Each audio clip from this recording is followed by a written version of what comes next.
এই যে কোটা আন্দোলনের বিরুদ্ধে বাংলাদেশে একটা বিপ্লব হয়েছে না? এখানে কি মুরব্বী চাচারা ছিল? কারা ছিল? আমার দেশের দামাল ছেলেরা, তরুণ তারুণ্যের উচ্ছ্বাস নিয়ে তারা এসেছিল, তারা জ্বলে উঠেছিল আপন শক্তিতে।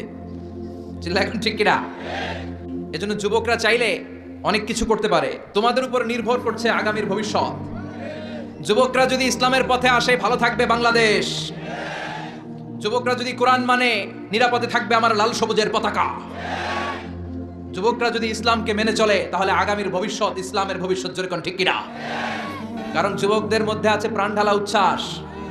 মুরব্বীদের স্বাদ আছে কিন্তু সাধ্য নাই। মুরব্বীরা চায় অনেক কিছু করতে, কিন্তু করে দেখাতে পারে? মাজায় ব্যথা, কোমরে ব্যথা। আগামীর নেতৃত্বে মুরব্বী নয়, যুবকদেরকে এগিয়ে আসতে হবে। চিল্লায় বলো ঠিক কিনা? যুবকদের রক্ত গরম, তারা চাইলে একটা বিপ্লবকে নেতৃত্ব দিতে পারে। They can lead a revolution.